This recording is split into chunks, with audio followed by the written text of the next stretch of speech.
Bueno, continuando con la presentación de dificultades del aprendizaje, ahora vamos a abordar algunos aspectos técnicos, lo más sencillo posible, los criterios diagnósticos y tal vez lo que podemos hacer desde la consulta de salud, del primer nivel de atención, que podría ser categorizar un poco el nivel de lectura, de escritura y de cálculo de las familias de los nenes que estamos atendiendo. Este algoritmo un poco pone en consideración lo que suele ser la estructura diagnóstica de un diagnóstico del desarrollo. Por supuesto, es obvio que si existe un bajo rendimiento pedagógico, bueno, la siguiente pregunta es si es específico, ¿no? Si no es específico, bueno, tal vez hay que ir a pensar en alguna dificultad cognitiva del desarrollo. eh, y si sí es específico, bueno, ¿hay algún déficit en procesos cognitivos básicos? Bueno, sí, sería un poco lo que nos va a llevar hacia las dificultades específicas del aprendizaje. Si existe discapacidad sensorial, nos vamos a ir para el otro lado, ¿m? Porque podría ella ser la causa del bajo rendimiento y en ese caso nos vamos fuera de los sospechas de dificultades del aprendizaje. Y si el resultado en realidad este, está influenciado por el ambiente, bueno, tal vez también nos vamos por fuera de las dificultades específicas del aprendizaje. Fíjense un poco que los trastornos del aprendizaje son de base neurobiológica, son persistentes en el tiempo, están en los trastornos del neurodesarrollo en el DSM-5, en el capítulo número 5 también. Y acá están los criterios, esto es un poco engorroso, pero fíjense que hay que cumplir 4, A, B, C y D, los 4. En el A, con cumplir uno, que el mismo se presente al menos durante 6 meses, a pesar de intervención, ¿no? Y acá tenemos dificultades en la lectura, en la comprensión de lo que se lee, ortográficas, en la expresión escrita, en el uso de los números, datos, cálculos, etcétera, en el razonamiento matemático. O sea que es muy amplio este primer criterio. Con que tengamos dificultad en una, podemos sospechar una condición del aprendizaje. Por supuesto, acuérdense que hay una estructura general, tiene que haber un impacto, ¿no? O sea que las aptitudes académicas afectan sustancialmente, este, interfieren significativamente con el rendimiento académico o laboral de las personas, ¿sí? Y están por debajo de lo esperable para la edad cronológica. Y si los individuos son mayores de 17, puede ser que esto esté más en la historia clínica que en el funcionamiento actual. Comienzan en edad escolar, pero a veces se manifiestan cuando hay dificultades o cuando hay desafíos mayores, ¿sí? Y no están explicados por otra condición, ¿no? Como discapacidad intelectual, trastornos visuales auditivos. O sea que esta es la estructura general de cualquier diagnóstico que tiene una edad de inicio, tiene unas características clínicas que impactan en la vida diaria y no está mejor explicado por alguna otra situación. En este caso nos solicita algunas especificaciones, esto solo para tenerlo en cuenta. Si hacemos el diagnóstico por DSM-5, podemos ser un poquito más precisos con algunas especificaciones, ¿sí? Si hay dificultad en la precisión, velocidad o comprensión lectora, en la expresión escrita también ortografía, gramatical, puntuación, bueno, etc. Y después también nos pide un poco la gravedad actual, que esto básicamente depende de los apoyos, ¿no? Entonces, leve sin apoyos, pero con algunas compensaciones, por ejemplo, lo que es un plan pedagógico, y los otros dos grados son con apoyos de mayor intensidad. Por ahí esto es interesante, porque lo que uno quisiera, uno va a estar en la consulta en el primer nivel de atención y el motivo de consulta va a ser amplio en general, porque podemos tener eh, que un niño se distrae, que un niño no completa el cuaderno o la carpeta, que tiene mal comportamiento, que no quiere ir a la escuela. En realidad no es un motivo de consulta que se presenta en la mayoría de los casos claramente, para ver si es aprendizaje, si es ansiedad, si es hiperactividad, si es déficit de atención o si es una combinación de todo eso. Entonces, de hecho, podemos tener un niño o niña que viene con dificultades del aprendizaje y después tiene sintomatología ansiosa, ¿no? Porque la verdad que la pasa mal, porque no tuvo el apoyo, porque lo que sea, ¿no? Como veíamos en la parte anterior, a veces hay estrés familiar. Entonces nosotros tenemos que, para empezar a categorizar en la consulta, tener conocimiento de un poco los niveles de escritura, de lectura y de cálculo. Esto nos va a permitir un poco, si ganamos la confianza, obviamente, en la personita, y podemos explorar un poquito esto, vamos a empezar a diferenciar. ¿Eh? Entonces, tal vez todo ese tema de conducta, de no querer ir a la escuela, etcétera, tiene una base en el aprendizaje. ¿Sí? Así que por ahí lo que más quisiéramos con Paula es un poco que puedan tener esto y que en general yo creo que uno lo va aprendiendo al ver cuadernos y al preguntar, tal vez una probita de dictado, de palabras sencillas, etcétera. Entonces, uno podría especificar en la historia clínica en qué fase se encuentra. Esto es escritura, ¿no? Diferenciamos escritura de lectura, aunque parece lo mismo, no lo es. Entonces tenemos la fase logográfica para la escritura, que es como visual. Entonces uno se sabe de memoria y sabe escribir su nombre, ¿sí? Entonces uno ya puede ir especificando, por ejemplo, escribe el nombre con copia o escribe su nombre sin una ayuda visual de que ya está escrito, ¿no?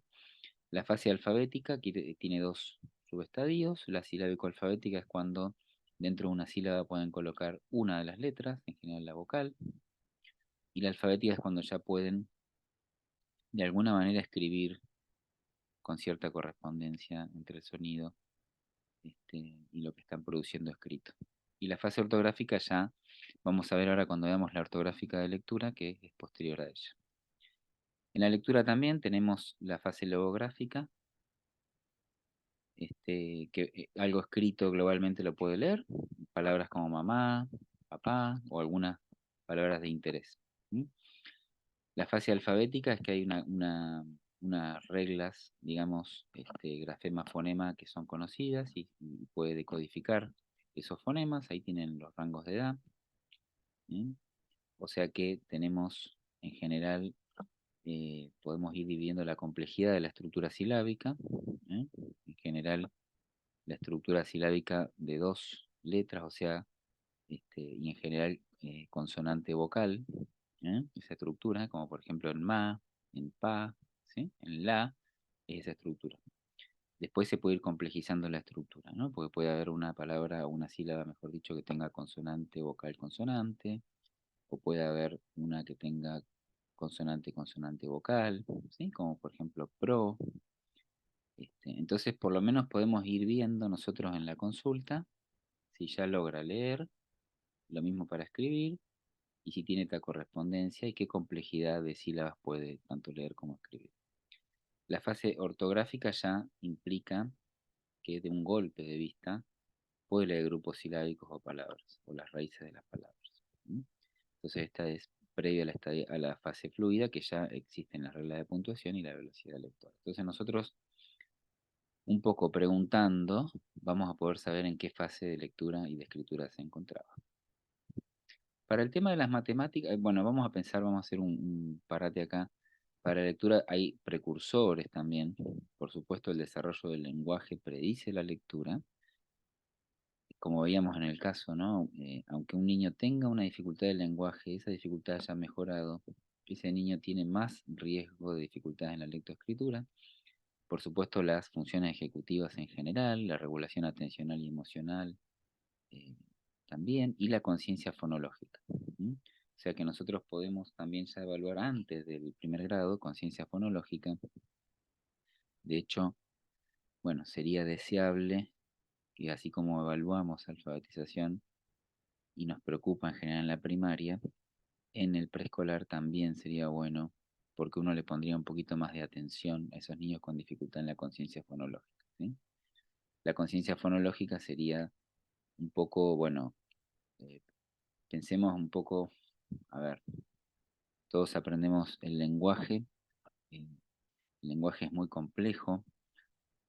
Se sabe un poco de la conciencia fonológica comparando personas adultas alfabetizadas de no alfabetizadas. Y digamos que las no alfabetizadas tal vez tienen un nivel de conciencia que le permite comprender, pero las alfabetizadas tienen un nivel de conciencia mucho más fino, más complejo, más detallado. También se sabe de esto a partir del estudio de la dislexia. Nosotros, por ejemplo, podríamos, antes de estas etapas, si los chicos reconocen rimas, ¿sí? Si tal vez memorizan esas rimas, si pueden un poco jugar con las palabras y modificarlas. Bueno, van demostrando capacidades de conciencia fonológica.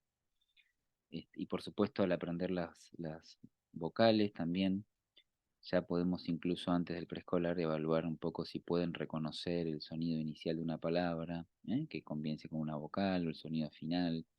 O sea que hay formas relativamente sencillas de pesquisar dificultades que predizcan, que nos podamos anticipar, digamos, a dificultades en la lectoescritura. Y sería muy importante. Por supuesto, sería muy importante en el contexto de lo que siempre hablamos, midiendo un poquito las otras variables del funcionamiento, ¿no? Porque este, está en discusión el tema de hacer screening de dislexia, por ejemplo, está en discusión si tiene utilidad o no.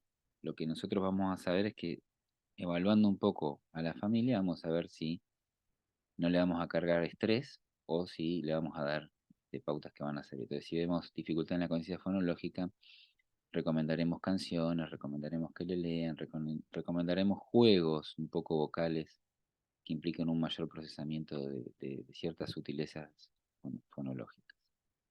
Bueno, para el cálculo también hay predictores, el concepto de unidad. Los niños chiquitos ya saben lo que es uno, después saben lo que son dos y tres cosas.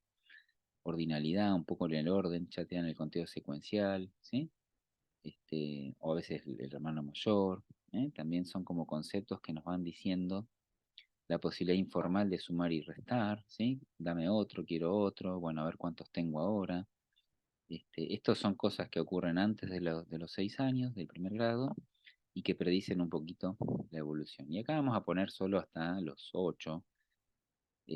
Podemos ver la cantidad de conteo, si puede sumar y restar con material concreto. También si aparece el concepto de sumar, sobre todo, que es más fácil que de restar de a dieces, ¿no?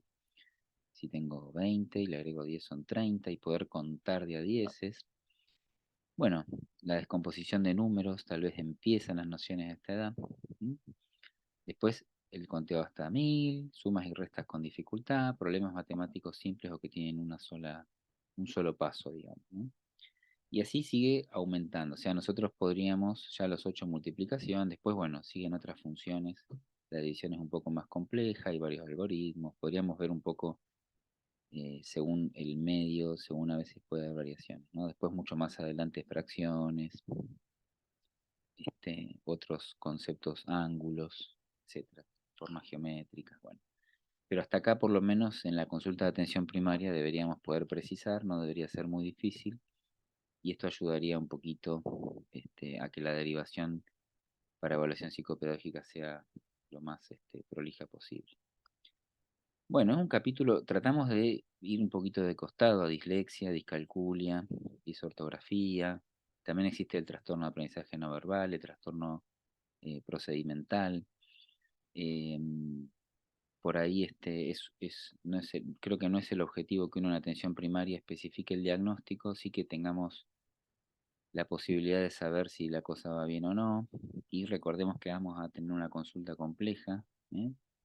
Este, en general vamos a tener que separar un poco de todo. La mitad de los casos tiene asociación con algo más. ¿eh? Así que bueno, es de complejidad la consulta del aprendizaje. ¿sí? Por ahí nosotros nos interesa mucho más manejar esa complejidad familiar, primero que nada. Y en todo caso, bueno, si tenemos la posibilidad de saber un poco más sobre estas cosas, buenísimo. ¿Mm? Bueno, creo que vamos a dejar acá, tal vez en el sincrónico podemos ampliar algunos conceptos. El proceso de alfabetización es un proceso muy, muy interesante, muy lindo, todos podemos aprender tal vez algún parámetro más. ¿eh? El diagnóstico para nosotros va a ser difícil porque las dificultades específicas en la lectura y escritura también la misma semiología vemos en los estadios, digamos, normales de adquisición. Entonces, bueno, por eso el diagnóstico depende del tiempo, depende de que haya una oferta de aprendizaje adecuada y que esas dificultades se mantengan, ¿no? Pero, por ejemplo, la inversión de letras, o cuando hay una lectura, el cambio de algunos de los fonemas que representan esas letras, bueno, todo eso es normal en los estadios iniciales, ¿no? Entonces nunca vamos a saber, sobre todo post pandemia, ¿no? También. si faltó oferta de aprendizaje o si efectivamente hay una dificultad. Pero sí vamos a poder describir cómo está y para nosotros va a ser eso importante, pero va a ser más importante ver la salud mental de los cuidadores, lo que siempre venimos trabajando, ¿no? Y ojalá tengamos la oferta, porque al final si es de base lingüística, si efectivamente hay un trastorno del aprendizaje o si hay falta de oportunidades, siempre el uno a uno, en todos esos casos, con oferta de aprendizaje individualizada, va a ir acompañando y compensando estas dificultades y ya después podremos acceder a un diagnóstico más preciso. Bueno, hasta acá, dificultades de aprendizaje.